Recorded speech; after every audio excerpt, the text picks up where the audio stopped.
Jack and Jill Piatos, and M.Y. Son Brahams.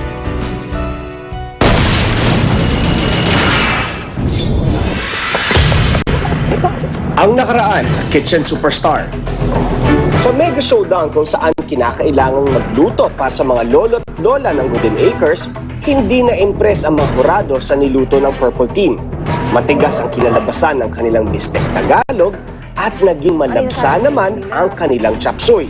Sobrang lambot ng gulay, sobrang tigas na ng karne. So, At yung taste niya, sabi nga natin, bawas sa salt, sodium, tsaka sa sugar. sugar. Kaya lang, Too bland.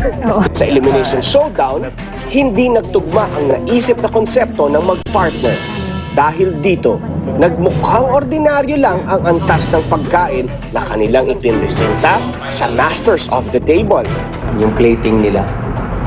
Hanggat dumating na sila sa puntong ganito, dapat Medyo mataas na, level up na. Level up na.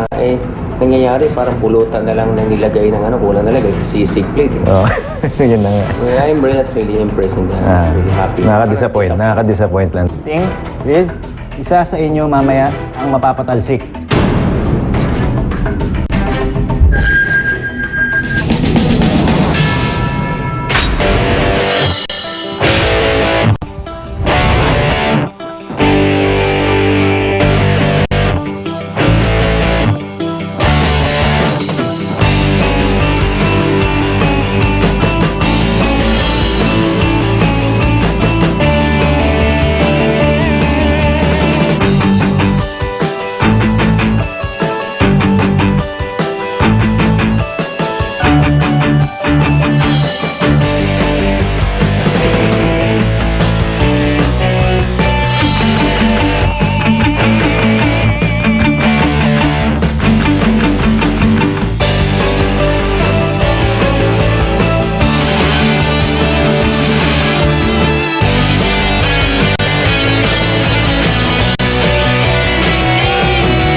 Pasok na.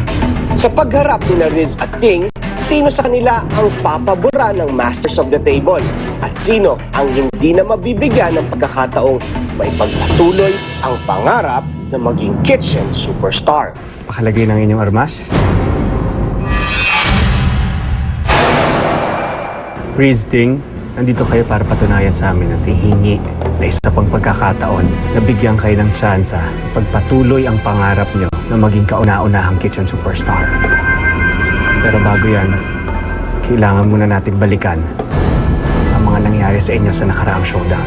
May tanong ako sa'yo, Ting. You started out as a strong competitor. Pero ngayon, 6 na lang kayo.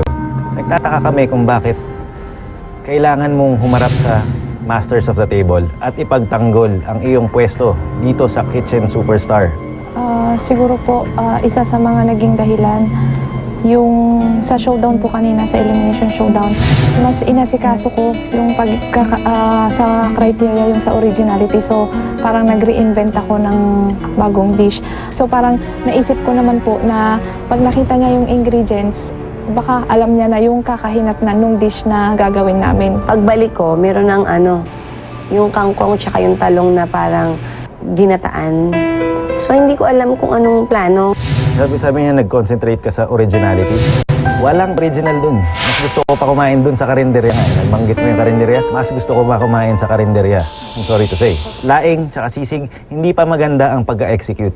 Plating, sorry.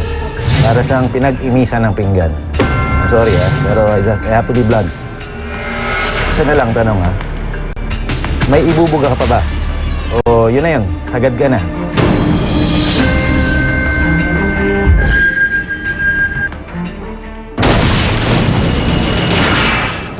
Pero wala akong nakita ang originality doon. Una-una sa plating na, disappoint na ako. Kasi may lettuce na nilagay niyo lampas doon sa plato. Yung ba ang plating? This is it! Smart antibacterial dishwashing liquid congratulates the yellow team, Ara and TJ, for being the smart winning team of the week. ipagpatuloy ninyo sana ang inyong pagiging smart cooks.